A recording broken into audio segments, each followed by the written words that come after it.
대통령과 윤석열 당선인이 내일 청와대에서 대선 이후 19일 만에 만납니다. 역대 대통령과 당선인 간의 가장 늦은 첫 회동입니다. 추경과 집무실 이전, 인사 문제 등을 논의할 것으로 보입니다. 새 정부의 초대 국무총리 후보로 임종윤 전 금융위원장, 한덕수 전 총리, 최준경 전 지식경제부 장관 등 경제 관료들이 유력하게 검토되는 것으로 알려졌습니다. 바이든 미국 대통령이 푸틴 러시아 대통령을 학살자라고 비난하며 권좌에 계속 남아있어서는 안 된다고 말했습니다. 정권 교체 시사 발언에 러시아는 바이든이 결정할 사안이 아니라며 반발했습니다. 두 번째 먹는 치료제인 나게브리우 처방이 시작됐습니다. 팍스로비드 투약이 어려운 신장과 간 질환자에게 처방이 가능한데 일부 약국에서는 물량을 받지 못해 처방하지 못하고 있습니다.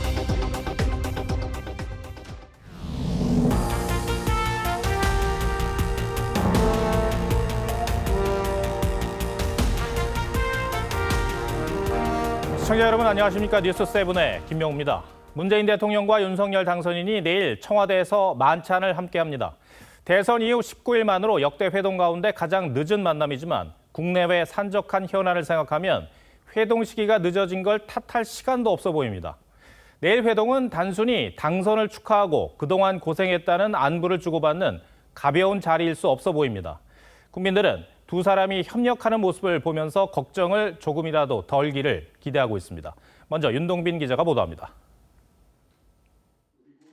문재인 대통령과 윤석열 당선인의 회동 소식은 양측이 각각 같은 시간에 비슷한 문구로 발표했습니다. 가급적 이른 시일 내에 윤석열 당선인과 만났으면 한다는 문재인 대통령의 제안을 의제 없이 만나 허심탄회하게 대화하자고 화답을 했습니다. 회동은 내일 오후 6시 청와대 상춘제에서 만찬을 겸해 이뤄집니다. 이번 회동엔 유영민 대통령 비서실장과 장제원 당선인 비서실장이 배석합니다. 당초 지난 16일로 예정됐다 결렬된 회동 땐 배석자 없이 오찬 회동을 하기로 했던 것과 달라진 겁니다. 회동을 위한 실무 협의는 지난 23일 문재인 대통령이 한국은행 총재 이창용 IMF 국장을 지명한 사실이 알려지며 중단됐습니다. 그러다 지난 25일 이철희 청와대 정무수석이 장제원 당선인 비서실장에게 연락한 뒤 재개됐고 어제 저녁 회동 일정이 최종 확정됐습니다. 흔쾌히 이 사안에 대한 지속적인 속도감 있는 진행을 주문을 했습니다. 이번 회동은 대선 이후 19일 만에 이뤄진 것으로 역대 대통령과 당선인 만남 가운데 가장 늦게 성사됐습니다. TV조선 윤동빈입니다. 회동이 이렇게 전격적으로 성사된 건 문재인 대통령과 윤석열 당선인 모두 신구 권력 갈등으로 비화되는 모습에 부담을 느꼈기 때문입니다. 일단 의제 없이 허심탄회하게 대화하기로 했다는 게 양측의 공통된 설명이지만 감사위원 인사와 집무실 이전 문제, 추경 등 국정 전반에 대한 논의가 이루어져야 하지 않을까 싶습니다. 이광희 기자가 보도합니다. 청와대와 윤석열 당선인 측은 이번 회동의 의제를 따로 정하지 않았다고 했습니다. 여러 가지 그림들에 대해서 서로 이견이 있다면 서로 의견들도 나눠보고 하면서 각종 현안을 둘러싸고 갈등을 빚었던 양측이 일단 만나서 얘기하자는 큰 틀에 합의한 겁니다. 신구 권력 간 충돌이 장기화하는 모습이 양측 모두에게 부담으로 작용했기 때문이란 분석입니다. 지난 25일 감사원이 새 감사위원 제청을 사실상 거부하며 현 정부의 반기를 들면서 핵심 갈등 사안이었던 감사위원 임명 문제가 일단락된 것도 영향을 미친 것으로 보입니다. 하지만 신경전이 적지 않았던 만큼 덕담 수준 대화에만 그치진 않을 것이란 전망이 우세합니다. 특히 윤 당선인이 코로나 피해 보상을 위해 필요하다고 한 50조 원 규모의 2차 추경 문제가 다뤄질지 관심입니다. 정부는 문 대통령 임기 내 2차 추경을 하지 않겠다는 입장인 걸로 알려졌습니다. 인수위원회는 현 정부에서 추경안이 국회에 제출되기를 강력하게 요청합니다. 임기 말 인사와 대통령 집무실 이전을 위한 예비비 편성 문제와 관련해 윤 당선인이 직접 문 대통령에게 협조를 요청하거나 이명박 전 대통령 사면 문제가 거론될 가능성도 있습니다. TV조선 이광희입니다. 어느 정권이든 새 정부에서 초대 국무총리가 누가 될지는 초미의 관심사죠. 저희 취재 결과 윤석열 당선인 인수위는 상당히 많은 후보군을 검토하고 있는 것으로 확인됐습니다. 특히 경제관료 출신 3명을 신중히 들여다보고 있는 것 같습니다. 임종영 전 금융위원장과 한덕수 전 국무총리, 최준경 전 지식경제부 장관 등입니다. 제일 중요한 것이 경제라고 말한 윤 당선인의 기조와도 맞닿아 있습니다. 구민성 기자가 보도합니다. 인수위원회 핵심 관계자는 TV조선과의 전화통화에서 초대 국무총리 후보군으로 관료 출신 인사들을 가장 비중 있게 검토하고 있다고 밝혔습니다. 임종용 전 금융위원장과 한덕수 전 국무총리, 최준경 전 지식경제부 장관이 거론되는데 세 인사 모두 경제관료를 지낸 경제 전문가입니다. 국정과제 최우선 순위가 경제에 있다고 한 윤석열 당선인의 의지를 반영한 것이란 분석입니다. 제일 중요한 것이 경제고 또 우리 산업 구조를 더 첨단화, 고도화시켜 나가야 되는 그 책무를 다음 정부가 가지고. 전문 경영인 2명도 후보군에 올라 있는 것으로 전해졌는데 역시 경제의 방점이 찍혀 있다는 분석입니다. 또 다른 관계자에 따르면 서승환 연세대 총장과 염재호 전 고려대 총장 등 학계 인사들도 물망에 올라 있는 것으로 알려졌습니다. 정치인 출신 가운데는 국회 부의장을 지낸 주승용 의원과 박주선, 김한길 전 의원이 검토 대상에 있습니다. 모두 민주당 출신으로 협치를 의식한 것이란 해석이 나옵니다. 장제원 당선인 비서실장은 조만간 윤 당선인에게 총리 후보를 보고하겠다고 말했습니다. TV조선 구민성입니다. 윤석열 당선인은 다음 달인 4월 중에 미국의 대표단을 파견하기로 했습니다. 외교통으로 불리는 박진 의원을 단장으로 전문가 5명 정도가 포함됩니다. 북한의 ICBM 발사 등 최대 현안이 발생한 마당에 한미동맹을 더욱 공고히 해야 할 상황이고 북한 문제에 다소 적극성이 떨어진다는 평인 바이든 정부를 상대로 외교력을 발휘해야 한다는 지적이 나옵니다. 박지호 기자입니다. 윤석열 당선인이 미국에 파견하는 한미정책협의 대표단은 박진 의원이 단장을 맡습니다. 관련 분야 전문가 5명 내외로 구성됩니다. 당선인 측은 이들 대표단이 미국 행정부와 의회, 싱크탱크의 주요 인사들과 만나 한미동맹, 북한 문제 등을 폭넓게 협의할 예정이라고 밝혔습니다. 당선인 측은 이들이 특사가 아니라 실무 협의단이라고 강조했지만 최근 북한의 대륙간 탄도미사일 발사에 따른 대북 정책과 대응 수위, 양국 동맹 강화처럼 특사에 버금가는 무거운 문제를 다룰 것으로 보입니다. 단장을 맡은 박진 의원은 TV조선과의 통화에서 한미동맹 정상화가 우선순위 과제라면서 미국은 우리 외교안보의 중심 축이니만큼 실질적인 정책 협의를 해야 한다고 말했습니다. 대표단은 윤 당선인과 조 바이든 미국 대통령 간 첫 정상회담 시기와 장소 등의 의제도 논의할 것으로 보입니다. 사실상 바이든 행정부가 북한 문제에 대해서 적극성이 없습니다. 우선순위를 갖고 다룰 수 있도록 미국과 협력하는 것은 매우 중요합니다. 당선인 측은 추후 중국과 일본, EU 등지에도 대표단을 파견하는 것을 검토하고 있습니다. TV조선 박주호입니다. 6일 지방선거 서울시장 후보 구인난을 겪고 있는 더불어민주당에선 송영길 전 대표 차출 가능성이 가시화되는 분위기입니다. 초선 의원들을 중심으로 송 전 대표가 선봉장으로 나서 헌신하는 모습을 보여야 한다고 요구하고 있습니다. 송 전 대표 역시 SNS에 의미심장한 글을 올렸습니다. 황정민 기자가 취재했습니다. 대선 패배 책임을 지고 대표직에서 물러난 뒤 사찰에 머무르고 있는 민주당 송영길 전 대표가 SNS에 올린 사진입니다. 문재인 대통령이 퇴임 후 거주할 경남 양산사절을 직접 찍어 올리면서 정치보복 악순환을 막아내는 버팀돌의 하나가 되겠다고 적었습니다. 송 전 대표를 향한 서울시장 출마 요구가 잇따르고 있는 상황에서 의지를 보인 것 아니냐는 해석이 나왔습니다. 송 전 대표를 직접 찾아간 전용기 의원은 부동산 공급 확대 등 합리적 정책을 이끌어낸 적임자라며 출마를 요청했고 비슷한 취지의 글엔 이재명 전 지사가 좋아요를 누르며 공감의 뜻을 표하기도 했습니다. 총선 불출마를 선언했던 송 전 대표가 다시 거론되는 배경엔 지방선거 승리를 장담하기 어려운 데다 인물난에 대한 고민이 반영된 거란 분석입니다. 이번 지방선거 우리한테는 결코 쉽지 않은 상황인 것은 분명합니다. 대통령 선거를 패배한 상황에서 하지만 대선 패배 책임을 지고 물러난 송 전 대표가 곧바로 연고도 없는 곳에 출마하는 건 명분이 없다는 회의적인 시각도 있습니다. 일각에선 이낙연 전 총리와 임종석 전 비서실장 차출론과 김동연 새로운 물결 대표 영입 가능성도 거론되고 있습니다. TV조선 황정민입니다. 전해드린 대로 문재인 대통령과 윤석열 당선인 회동이 내일 청와대에서 열립니다. 감정 싸움 양상으로까지 치달으며 역대 가장 늦은 회동이란 기록 아닌 기록까지 세운 끝에 전격적으로 성사된 겁니다. 정치부 박성재 기자와 조금 더 얘기 나눠보겠습니다. 자, 박 기자, 예. 이번 만남의 명분이 국민의 걱정을 덜어드린다 이거 아니겠습니까? 사실 사사건건이 양측이 부딪히는 모습을 보이는 게 부담일 수밖에 없었을 거예요. 그렇습니다. 코로나 확산에다가 인플레이션 조짐 그리고 이 북한의 ICBM 도발까지 현안이 쏟아지고 있습니다. 네. 청와대는 차기 정부의 발목을 잡는다는 비판이 윤 당선인은 취임도 전에 불통 이미지를 가져갈 수 있다는 부담이 적지 않았을 겁니다.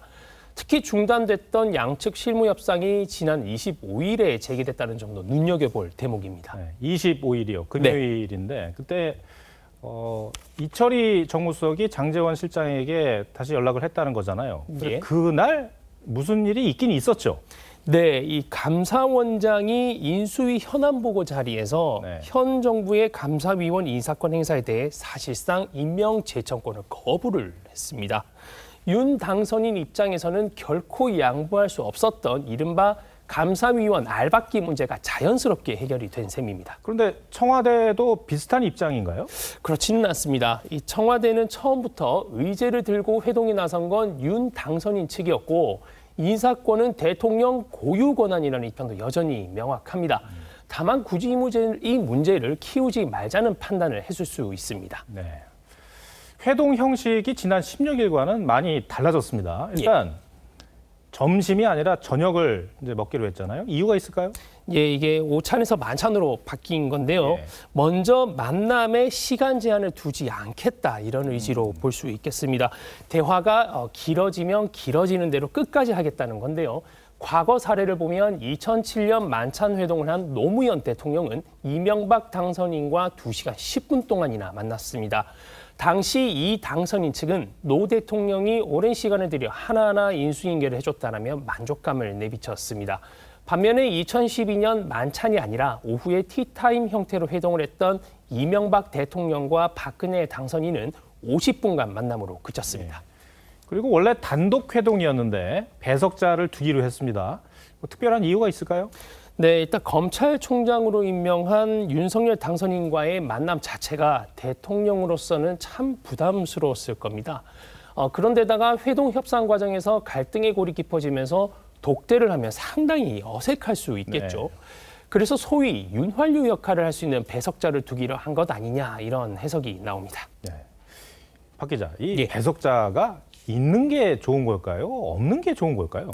네, 일단은 장단점이 좀 있을 거는 같은데요. 장점을 먼저 좀 말씀드리면요. 배석자가 있다는 거는 일단 대화 내용을 공개하겠다는 의도가 있다고 볼 수 있겠습니다. 대화가 끝나고 서로 다른 해석을 내놓다가 또다시 갈등으로 치닫는 것을 방지하는 한편 의미 있는 선언을 이끌어내겠다는 의지로도 볼 수 있겠습니다. 반면에 배석자가 있으면 예민한 얘기, 민감한 얘기는 못할 수도 있지 않을까요? 예, 그게 또 단점으로 꼽히는 건데요. 때문에 일단 만찬 자리에서 전반적인 내용을 한번 훑은 뒤에 정말 속 깊은 대화는 별도 독대로 진행될 가능성도 있습니다. 실제 이명박 대통령과 박근혜 당선인은 비서진이 잠깐 동석했다가 모두 빠지고 약 40분 동안 독대를 하기로 했습니다. 네. 양측의 말대로 정말 국민의 걱정을 덜어주는 만남이 됐으면 좋겠습니다. 박 기자, 잘 들었습니다.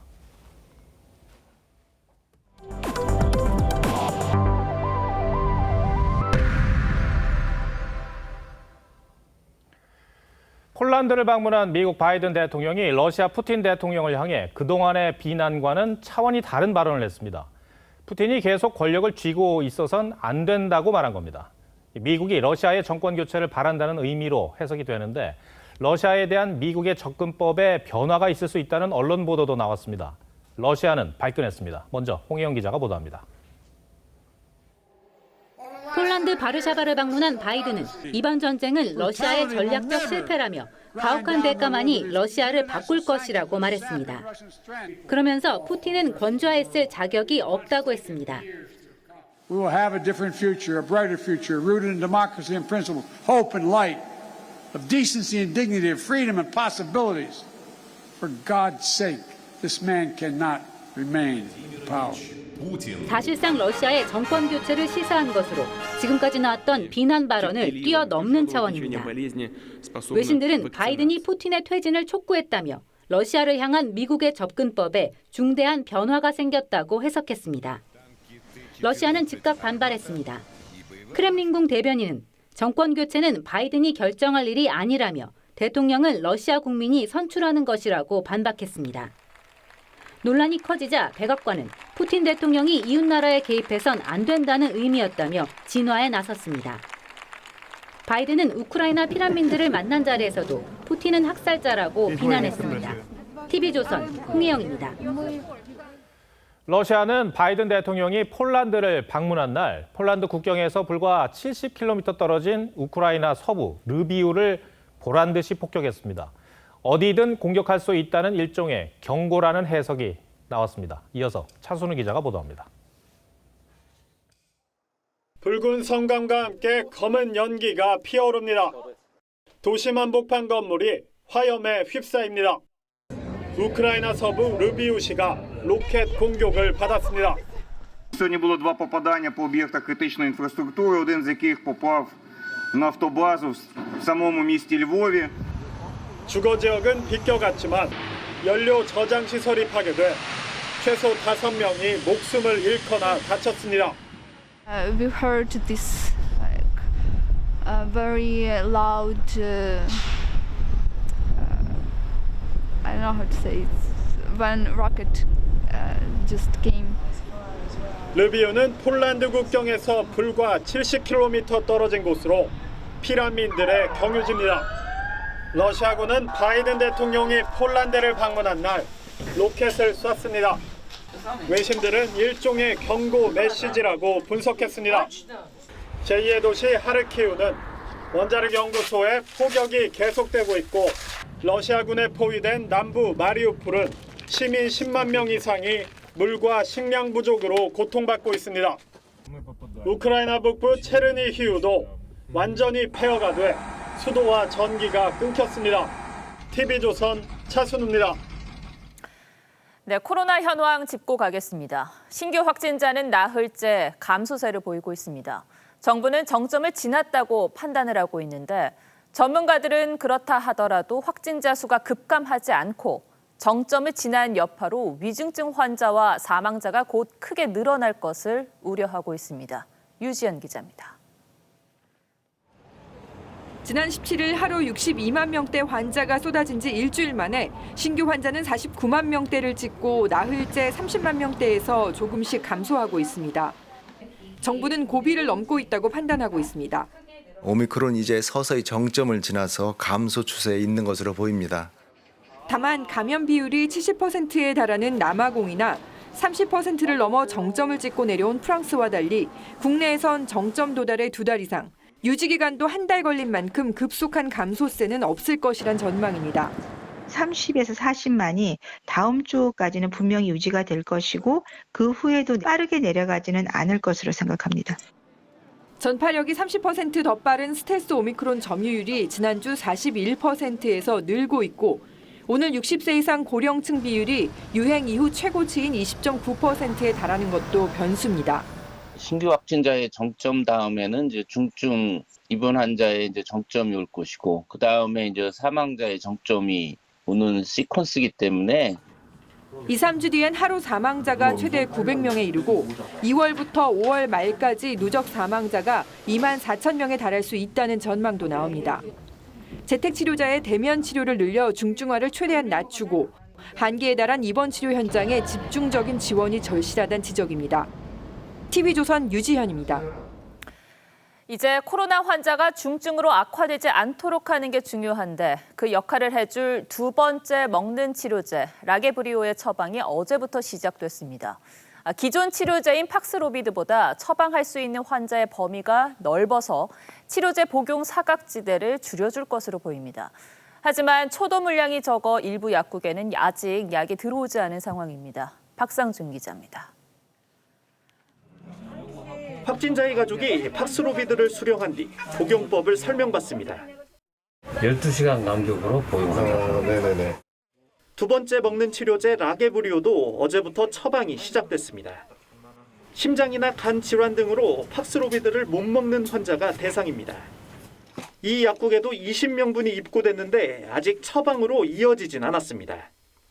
아직까지 처방이 나온 건 아니고 이 수량은 아직 많이 부족할 거라고.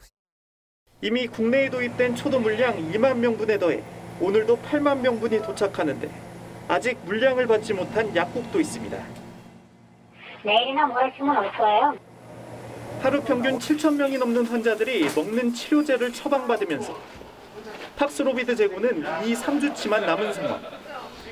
때문에 라게브리오의 원활한 공급이 물량 우려 해소는 물론 고령층의 중증화 예방에도 도움이 될 것으로 기대를 모읍니다.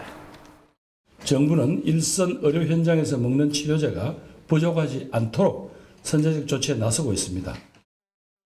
정부는 다음 달까지 팍스로비드와 라게브리오를 합해 39만 6천 명분을 도입하고 60세 이상도 일반관리군으로 전환해 먹는 치료제 처방을 더욱 신속하게 하기로 했습니다. TV조선 박상준입니다. 더불어민주당이 검찰 수사권을 완전히 박탈하자는 이른바 검수완박을 다시 꺼내들었습니다. 인수위원회가 검찰 권한 강화를 추진하자 윤석열 당선인이 취임하기 전에, 그러니까 한 달 반 남은 문재인 정부 임기 안에 검찰 힘 빼기를 법으로 완성하겠다는 건데요. 권영석 기자가 신구 권력 갈등의 또 다른 뇌관이 된 검찰개혁에 오늘의 포커스를 맞췄습니다. 검찰 수사권 완전 박탈, 이른바 검수완박은 문재인 정부가 추진해온 검찰개혁의 최종 목표였습니다. 핵심은 검찰의 직접 수사권을 박탈하고 검찰로부터 수사권을 분리해 특별수사청이나 중대범죄수사청 같은 별도 기관을 만들겠다는 겁니다.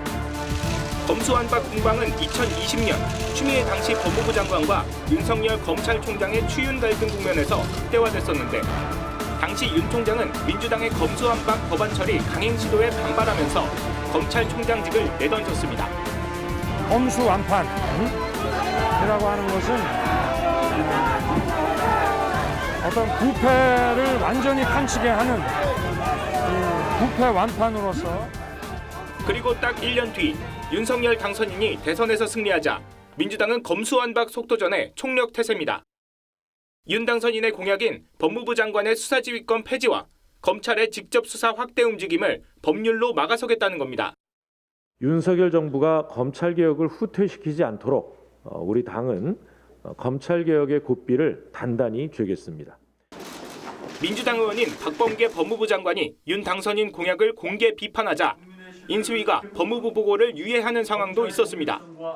정권 교체로 퇴임할 장관이 부처 업무 보고를 하루 앞두고 정면으로 이를 반대하는 처사는 무례하고. 172석의 민주당은 한 달 반 정도 남은 문재인 정부 임기 내에 검수완박을 마무리하기 위해 4월 국회 통과라는 구체적인 입법 시간표까지 띄운 상황. 대통령의 고유 권한인 법안 거부권을 고려하면 정권 이양 전에 속전속결로 끝내야 한다는 겁니다. 또다시 정치의 중심으로 돌아온 검수완박 논쟁.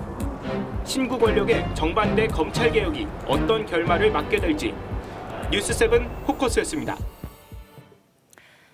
경북 칠곡에서 친구 3명에게 폭행을 당해 숨진 피해자가 괴롭힘을 당하는 동안 휴대폰도 갖고 있었고 외출도 가능했던 것으로 파악되고 있습니다.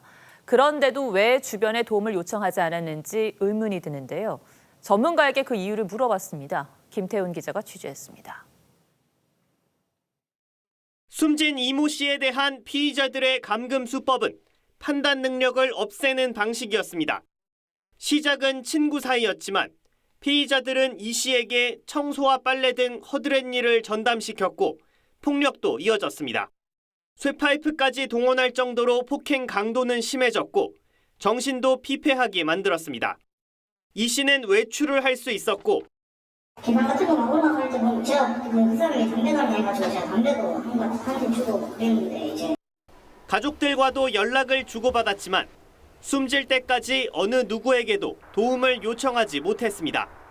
집에 와라. 집에 오면은 어쨌든 집에 와가지고 뭐 일이 있으면은 집에서 있으면서 또 해결할 거 있으면 해결하고 하자 하니까 못 간대요. 전문가들은 이 씨가 심리적 감금 상태에 있었다고 진단했습니다. 심리적으로 종속당하지 않았을까라고 생각이 되고 이런 가스라이팅 때문에 아마 주변에 도움을 요청하거나 본인이 이곳을 좀 탈출하려고 하는 시도를 하지 못했을 것입니다. 경찰은 이미 구속된 피의자 2명을 검찰에 송치할 예정인데 구속영장이 재신청된 나머지 1명에 대한 실질 심사는 내일 열립니다. TV조선 김태훈입니다. 4월부터 카페와 음식점에서 일회용품 사용이 금지됩니다. 이미 시행됐던 조치지만 코로나가 퍼지면서 한시적으로 허용했다가 다시 금지 조치를 내리는 건데요. 손님도 자영업자도 환경을 위한다는 취지는 공감하지만 아직 코로나 사태가 끝나지 않은 상황이라 불안해하기도 합니다. 신경희 기자가 현장을 돌아봤습니다. 카페 안 손님들이 일회용 컵을 앞에 두고 대화를 나눕니다. 하지만 4월 1일부터는 카페나 음식점 안에서 음료를 섭취하려면 일회용품 대신 매장용 다회용 컵을 사용해야 합니다. 코로나19 방역 때문에 한시적으로 일회용품 사용을 허용했었지만 폐기물 배출량이 늘면서 다시 금지한 겁니다. 자영업자들은 현실을 모르는 정책이라고 불만을 토로했습니다. 일회용을 많이 달라고 하시는 머그컵을 만약에 사용하시는 분이 있는 고객님 계시면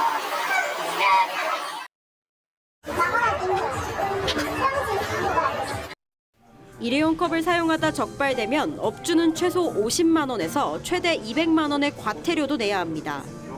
개인 위생과 환경 보호를 두고 손님들의 반응은 엇갈립니다. 가져갈 수도 있고 깨끗하게 하고 그러니까. 요즘에 쓰레기 너무 많이 나오는 것 같아서 텀블러나 매장컵 이용하는 게 더 나은 것 같아요. 일회용품 사용 규제는 앞으로 더 강화되는데 6월 10일부터는 일회용 컵에 300원의 보증금이 붙고 11월 24일부터는 비닐봉지와 플라스틱 빨대 사용도 금지됩니다. TV조선 신경입니다. 시중은행들이 바짝 올렸던 대출 문턱을 줄줄이 낮추고 있습니다. 얼마 전 전세자금 대출 완화에 이어 마이너스 통장과 신용대출 한도도 크게 늘렸습니다. 정부가 대출 규제를 풀어가는 추세인데다 이제 은행들이 실적을 걱정할 만큼 대출이 줄었기 때문입니다. 김재아 기자입니다. 지난해 1월 모든 마이너스 통장 한도를 5천만 원으로 낮췄던 5대 시중은행. 1년 2개월여 만에 줄줄이 완화에 나서고 있습니다. 우리은행은 다음 달 4일부터 마이너스 통장 한도를 5천만 원에서 상품 종류에 따라 8천만 원에서 3억 원까지 늘리기로 했습니다. 직장인 대출 상품의 한도 역시 최대 1억 원에서 2억 원으로 늘어납니다. 이에 앞서 KB국민은행과 하나은행은 이미 마이너스 통장과 신용대출 한도 대부분을 작년 상반기 수준으로 돌려놨고 신한은행도 이르면 다음 주 같은 조치를 시행합니다. 올 들어 주택 거래가 감소하고 금리가 오르면서 가계대출 수요가 줄어들자 대출을 늘릴 여력이 생겼다는 분석입니다. 주식이든 부동산이든 지금 많이 위축돼 있는 상황에서 건망세로 돌아가고 있는데 대출 수요가 그렇게 많지 않은 상황인 거잖아요. 5대 시중은행의 가계대출 잔액은 지난 1월과 2월 각각 1조 원 넘게 줄었고 오는 3월에도 또 감소세를 보일 것으로 전망됩니다. 대출로 수익을 남기는 은행들로선 실적 악화를 걱정할 상황이 되는 겁니다. 여기에 인터넷 전문 은행들은 앞다퉈 대출 금리를 낮추고 새 정부 출범과 맞물려 규제의 빗장들이 풀려가는 상황이어서 은행권의 대출 문턱은 더 낮아질 수 있다는 전망도 나옵니다. TV조선 김자입니다. 진통을 겪어온 쌍용차 매각이 무산 위기에 놓였습니다. 인수하기로 한 에디슨모터스가 기한 내에 인수대금을 내지 못했기 때문인데요. 이미 채권당과 노조가 인수 반대에 나선 상황이어서 쌍용차 매각은 원점으로 돌아갈 가능성이 높아지고 있습니다. 이뮤진 기자입니다. 올 초 쌍용차와 인수합병 본계약을 맺은 에디슨모터스. 3,048억 원의 쌍용차를 인수하기로 하고 계약금 10%도 냈습니다. 잔금 2,743억 원의 납입 시한은 관계인 집회 개최 5일 전인 지난 25일. 하지만 에디슨 모터스는 돈을 내지 못했습니다. 이에 따라 쌍용차는 계약 해지 권한이 생겼습니다. 업계에서는 매각 무산 가능성이 크다고 보고 있습니다. 에디슨 모터스가 납입 기한 전부터 관계인 집회 연기를 요청했지만 쌍용차가 부정적이었던 것으로 전해지기 때문입니다. 대금을 제때 못 내면 계약을 해지하겠다는 뜻으로 해석됩니다. 여기에 쌍용차 협력업체로 구성된 상거래 채권단과 노조까지 인수에 반대하고 나선 점도 매각 무산에 무게가 실리는 이유입니다. 이들은 에디슨 모터스의 자금력을 이유로 반기를 들어왔습니다. 에디슨 모터스는 관계인 집회 연기를 통해 인수 작업을 이어가겠다는 방침이지만 전망은 불투명합니다. 인수할 만한 자격을 갖춘 데가 없었다는 게 문제점입니다. 자동차 제작사도 아니고 또 자본금을 그만큼 충분히 본인들이 가지고 있는 기업이 아니었기 때문에 인수가 무산되면 쌍용차는 인수 후보자를 다시 찾아야 합니다. 새 주인을 찾지 못하면 기업 청산 절차를 밟게 될 수도 있습니다. TV조선 임유진입니다. 오늘 낮엔 가벼운 옷차림도 좋을 만큼 포근했죠. 남부지방에는 벚꽃과 유채꽃이 활짝 폈는데요. 날씨가 어김없이 시샘을 합니다. 내일 다시 꽃샘추위가 찾아옵니다. 이성진 기자입니다. 제주 산방산 아래가 유채꽃으로 노랗게 물들었습니다. 꿀벌도 관광객도 유채꽃밭 속에서 봄의 정취를 만끽합니다. 고즈넉한 한옥과 어우러진 연분홍 벚꽃. 탐라국 건국 신화가 깃든 제주 삼성혈에도 기찻길 벚꽃 터널이 유명한 경남 진해에도 성큼 다가온 봄 기운에 벚꽃이 서둘러 꽃을 피웠습니다. 경화역과 여좌천 등 경남 진해의 벚꽃은 오는 주말쯤 만개할 전망입니다. 관광객들은 3년째 취소된 분황제가 아쉽기만 합니다. 코로나 얼른 끝나고 아기랑 마스크 벗고 벚꽃 즐길 수 있는 날이 왔으면 좋겠습니다. 오늘 낮 기온은 서울 12도, 대전 16도, 대구는 20도까지 올랐습니다. 시민들은 가벼운 옷차림으로 주말 꽃나들이를 즐겼습니다. 형형색색의 꽃들도 이제 많이 피는 것 같고 추운 날씨가 이제 좀 가고 이제 따뜻한 봄바람이 좀. 내일 아침부터는 다시 꽃샘 추위가 찾아옵니다. 내일 아침 기온은 서울은 2도, 춘천, 영하 2도, 광주와 대구는 3도 등 평년보다 2, 3도 낮겠습니다. 서리가 내리고 물이 어는 곳도 있겠습니다. 낮 기온은 15도 안팎까지 오르는 큰 일교차가 예상돼 건강관리에 주의해야겠습니다. TV조선 이성진입니다. 박근혜 전 대통령 사저 앞에서 소주병을 던졌던 40대 남성이 구속됐습니다. 박 전 대통령 입주 뒤 첫 주말을 맞은 사저 일대는 이틀 동안 수많은 지지자들이 방문했습니다. 김동영 기자 리포트 전해드리고 뉴스야 이어가겠습니다. 경호원이 황급히 박근혜 전 대통령을 에워싸고 어디선가 날아온 소주병이 바로 앞에 떨어집니다. 지난 24일 사저 앞에서 소주병을 던진 40대 남성이 결국 구속됐습니다. 이 남성은 박정희 전 대통령 당시 일어났던 인민혁명당 사건의 피해자라고 주장했지만 경찰 조사 결과 연관성이 없는 것으로 드러났습니다. 비핵화하고 관련 있는 사람은 아니에요. 혹시나 다른 무엇이 있나 한번 확인해보고 있습니다. 박 전 대통령 사저 앞에는 이번 주말 이틀 동안 지지자 3천여 명이 몰렸습니다. 인근 도로는 100m 넘게 차량 정체가 이어졌고 지지자들이 몰리면서 노점상까지 들어설 정도였습니다.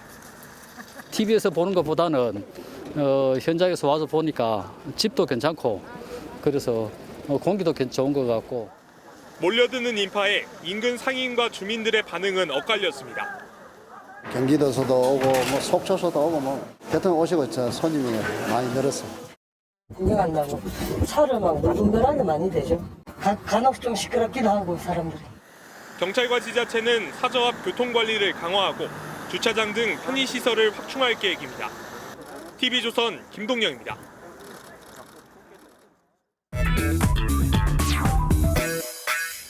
뉴스야 시작합니다. 정치부 이태희 기자 나와 있습니다. 첫 번째 브리핑 볼까요? 네. 첫 번째 물음표는 옷값이 국가기밀입니다. 네, 문재인 대통령 부인 김정숙 여사 모습입니다. 근데 김정숙 여사가 각종 공식 행사에서 여러 옷들을 입고 나왔을 때 주목을 받았었어요. 그런데 그 의상비가 기밀이라는 얘기입니까? 네, 지난 2018년 한국납세자연맹이 대통령의 특활비 내역과 김정숙 여사의 의상, 액세서리 등 품위 유지를 위한 의전 비용 등에 대한 정보 공개를 청구했었습니다. 네. 하지만 청와대는 이를 거부했는데요. 그 이유가 국가안보 등 민감한 사항이 포함돼 있어 국가의 중대한 이익을 해칠 우려가 있다는 거였습니다. 대통령의 특활비야 이해가 갑니다만 영부인의 의상비가 같은 이유로 기밀이라는 거는 잘 이해가 안 가는데요. 그래서 결국 법정 소송으로 이어졌고요. 네. 지난달 10일 서울행정법원이 정보 공개를 하라고 판결했습니다. 하지만 청와대가 항소를 했잖아요. 근데 항소 결과에 따라서 그러면 의상비도 공개가 될 수 있는 겁니까? 그런데 그게 또 그렇지가 않습니다. 이 남은 절차를 감안하면 항소심 판결은 문재인 대통령 임기가 끝나는 5월 9일 이후에 내려질 가능성이 큰데 이렇게 되면 청와대 관련 정보는 대통령 기록물로 이관이 됩니다. 대통령 기록물은 15년, 최장으로는 30년 동안 공개가 불가능해지는 겁니다. 네. 그러니까 결국 의상비 내역은 적어도 하여튼 상당 기간 동안 공개가 안 될 가능성이 매우 높아진 거네요. 네, 그렇습니다. 그렇다 보니 영부인의 의상비와 의전 비용을 공개해달라는 청와대 청원글이 올라오기도 했고요. 네티즌들은 공개된 의상만 170여 벌, 액세서리는 207개에 이른다고 주장합니다. 지금 보신 사진은 영부인이 착용했던 브로치인데요. 네. 진품이라면 2억 원이 넘는다고 합니다. 하지만 지지자들은 이 몇만 원 수준의 가품이다, 모조품이다 이렇게 반박을 하고 있습니다. 그런데 대통령의 영부인이고요. 우리나라를 그래도 대표하는 분인데 어느 정도 격식을 갖춰야 되는 거 아닙니까? 물론 그런 측면이 있습니다.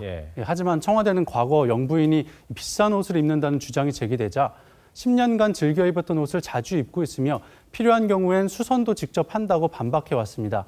실제로 수수한 옷차림의 사진도 공개를 해왔고요. 네, 그런데도 왜 정보 공개는 못하느냐 이런 지적이 나오는 거군요. 예, 맞습니다. 특히 더 큰 비난의 지점은 바로 내로남불입니다. 2012년 문재인 대선 캠프는 당시 공무원도 아니었던 박근혜 당시 대선 후보의 옷차림을 겨냥해 검소하지 않다고 비판했었습니다. 그 3년 동안 133벌의 각기 다른 여성 정장을 입었습니다. 그리 검소한 액수는 아니다. 문재인 대통령 캠프 출신인 심평 변호사는 겉으로는 서민 코스프레에 열중하면서 부끄러운 짓을 일상적으로 했다며 또 하나의 내로남불이 부상했다고 썼습니다. 다만 이 글은 현재 삭제된 상태입니다. 네, 첫 번째 물음표 정리해 볼까요? 네, 첫 번째 물음표 옷값이 국가기밀의 느낌표는 영부인 존재 이유를 묻다로 하겠습니다. 네. 이 공식 행사에 입고 나온 옷이라고 하더라도 영부인의 옷과 신발, 장신구에 과연 나랏돈이 쓰이는 게 맞는지 불편해하시는 분들 적지 않으실 겁니다. 특히 법적인 권한이 없는데도 대통령의 부인이라는 이유만으로 각종 의전의 대상이 되는 게 맞는지, 이것이 혹시 권위주의 시대의 유산은 아닌지 한번 짚고 넘어갈 때가 된 듯합니다. 네. 두 번째 물음표는 뭡니까? 네, 두 번째 물음표는 문재인 모델 따르는 이재명입니다. 문재인 대통령의 길을 따른다, 뭐 이런 겁니까? 네, 지난 2012년 대선에서 패배한 문재인 당시 후보는 2015년 당권을 잡은 뒤 2017년 대선에서 결국 승리를 했습니다. 강한 야당을 내걸고 당을 결속시킨 게 차기 대권 후보로서의 기반이 됐다는 평가입니다. 이번 대선에서 패배한 이 전 지사로선 아주 좋은 롤모델이라고 할 수 있을 겁니다. 사실 대선에서 패배를 하면 당분간 이 정치적인 숨고르기를 갖는 게 일반적인데 이재명 전 지사 요즘 행보를 보면은 존재감을 계속 유지하고 싶어 하는 것 같은 느낌이에요. 그렇습니다. 대선 패배 직후 SNS에 곧바로 심경을 올렸고요. 여성 지지자들과 직접 소통도 이어오고 있죠.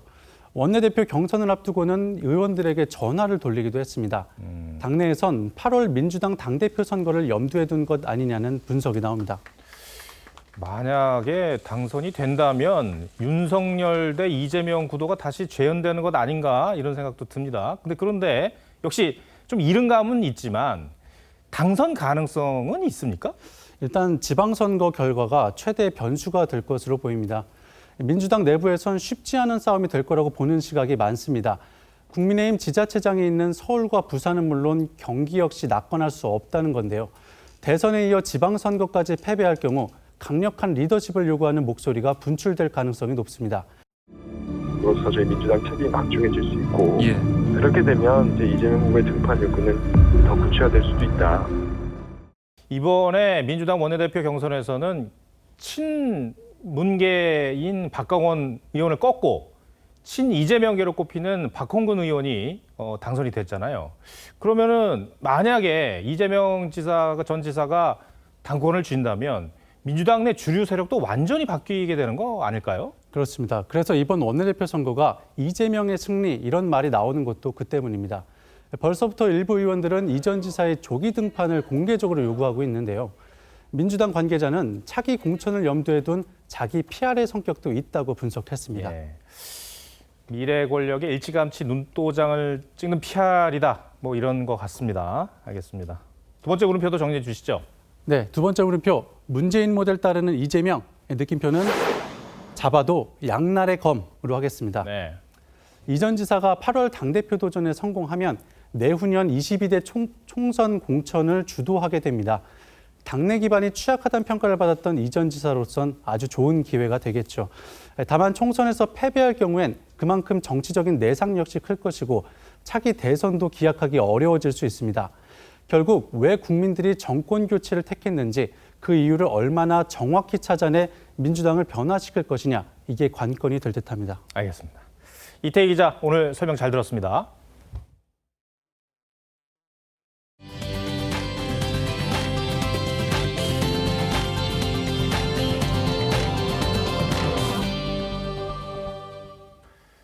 (40년) 전 오늘 1982년 3월 27일 한국 프로야구가 개막했습니다. 시간이 흘러서 프로야구 구단은 10개로 늘었고 메이저리그 출신들도 많아졌습니다. 오늘 시범 경기에서도 돌아온 에이스들이 활약했습니다. 이루라 기자입니다.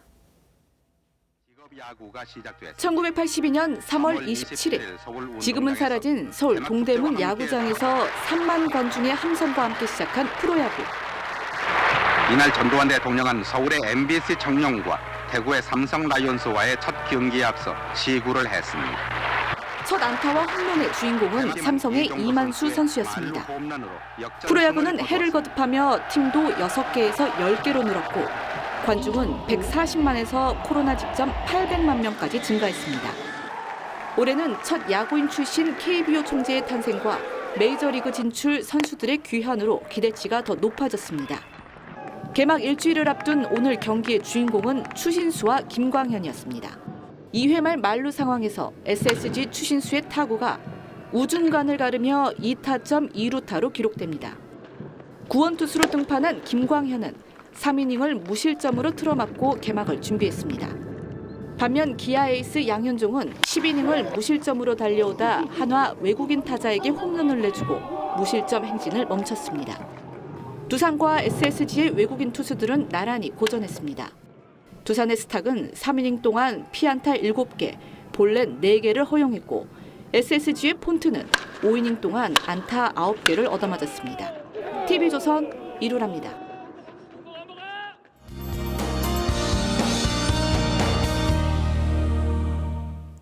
네, 해가 지면서 쌀쌀함이 감돌고 있습니다. 곳곳으로 바람도 강하게 불고 있는데요. 특히 내일 새벽까지 강원 산지에는 순간풍속 초속 25m 이상의 매우 강한 바람이 불 것으로 보입니다. 시설물 관리와 안전사고에 각별히 주의하시는 것이 좋겠습니다. 월요일 아침 출근길에도 쌀쌀하겠습니다. 서울은 2도로 출발을 하겠고요. 대관령 영하 7도, 대전은 0도 선에 머물겠습니다. 내일 새벽부터 아침 사이에는 내륙을 중심으로 가시거리 1km 미만의 안개가 짙게 끼는 곳이 있겠습니다. 출근길 교통 안전에 신경 쓰시는 것이 좋겠습니다. 그래도 낮에는 기온이 쑥 올라서 서울 14도, 대전 15도, 부산 14도가 예상됩니다. 그만큼 일교차가 크게 벌어지니까요. 건강 상하지 않도록 조심하시기 바랍니다. 당분간 맑고 일교차 큰 날씨가 계속되겠고요. 다음 주 수요일과 목요일 사이 전국에 비가 내릴 전망입니다. 날씨였습니다.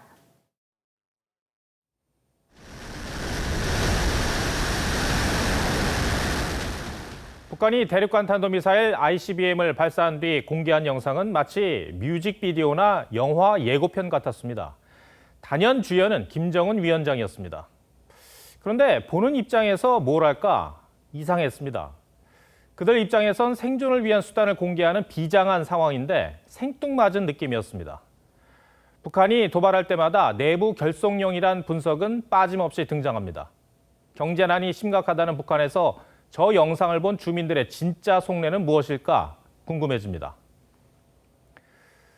우크라이나를 침공한 러시아는 국제사회에서 점점 더 고립되고 있습니다. 이를 모를 리 없는 김정은 위원장은 정말 생존하는 길이 무엇인지 여전히 오판하고 있는 것 같습니다. 시청해주셔서 고맙습니다.